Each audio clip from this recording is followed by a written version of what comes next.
in this environment Ola Randri was describing. So first up, I'm going to talk about the project environment we have, then about the project management practices, and then I'm going to talk directly to the IGIA Awards teams and try to identify how these teams can use project management in their projects now, and give some good tips on that. Then I'm going to talk about managing complexity, and the question we were asked when we started off was the following: how do we manage different streams? We have software, we have graphical designs, we have sounds, etc. And all these complexities Ola Randri mentioned. How do we manage this complexity? And I'm gonna give you a introduction into how we manage them. So let's start.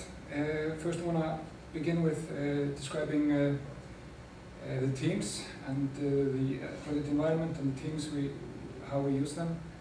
The teams is basically the atomic unit for work. At Better, this is the agile way of doing things. All project work is through teams and teamwork.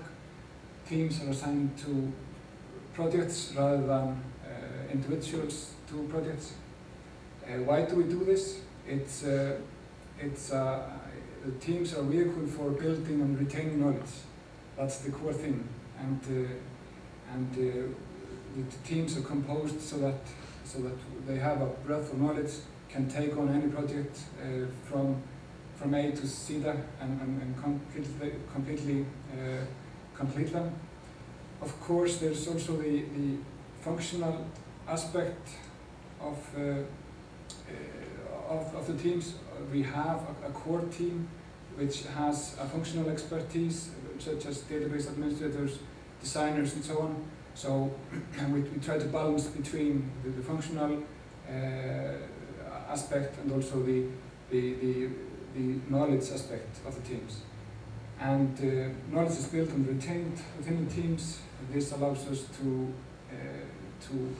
have less risk of knowledge deficiency in case when individual team members are not available. So if PowerPoint would be controlled. So here are a few pictures from our teams and our teamwork. What do we have here?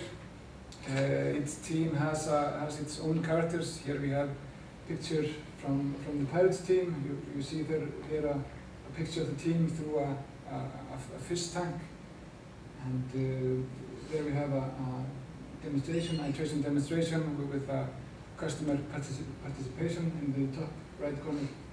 And we use the walls a lot. We have our dashboards on the walls. And okay. And here's another picture. The walls are there. The product owner has his own sofa. And this is just to show you how we're working from day to day.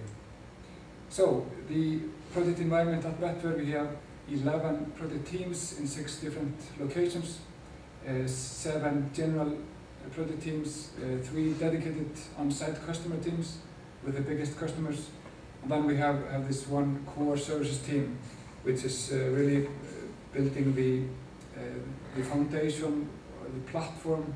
Ola Randri mentioned the core transactional functionality. And the other teams that are working on specific projects for customers, they are building on top of that. So, as Ola mentioned, we are a customer and a product-driven company.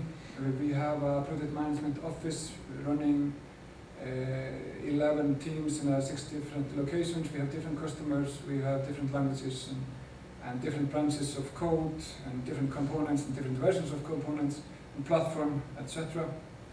We have software, graphics, and sounds. In other words, we have high complexity. So the question is, how do we manage our projects in this environment? Better project management approach is to be agile yet disciplined. We have there a good metaphor for agility, the transparent butterfly, lightweight,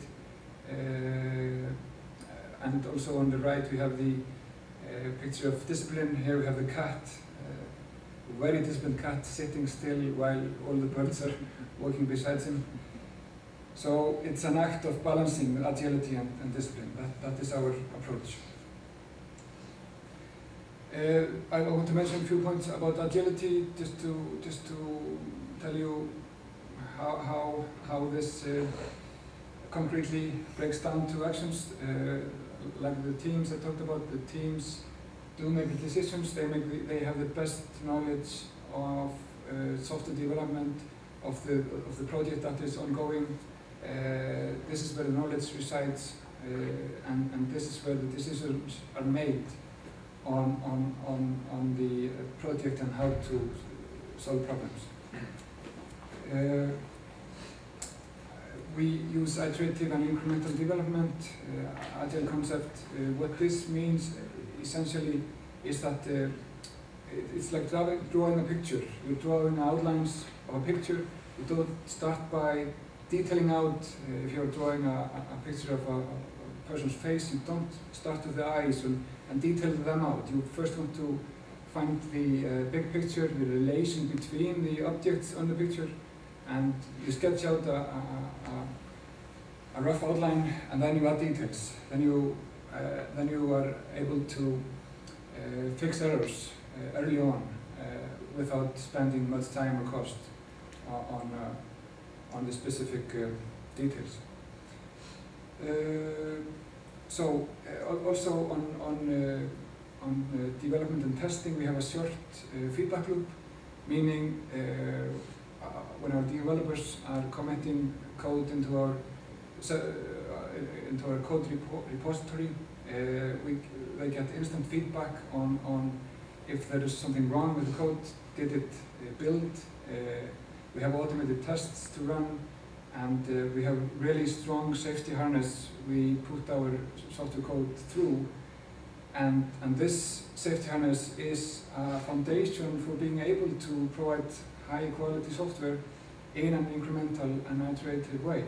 You cannot, we have a lot of software, thousands of lines of code, probably hundreds, and we're adding components here and there. We need to be sure we're not damaging other parts of the system while we're adding on top. So we need to have a rigid harness for our safety.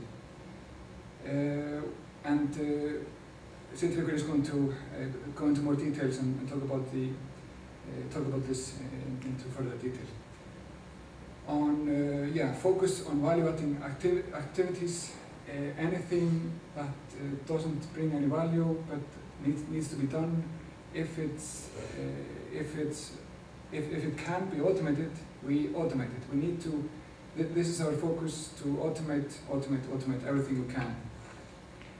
A few words about the discipline aspect. We have a strategic management of our projects. What does that mean? It means that we have an executive level steering group which goes through all project requests and answers the question, what projects do best support the company strategy at every time?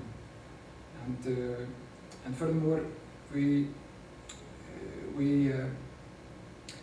establishing common project management practices among all the different projects and at all teams at all locations, in order to be able to build on top of how we're doing things, learn and improve our work. So, and then it's really important to create the right environment around the projects to support a successful project outcome. And this is where these questions here become really important. Why is the project being started? What are the objectives, and who are interested in the project outcome? These are really important questions to answer before we start, because this is the map, so to speak. Why you're doing it, what is where you're going, and how is basically the road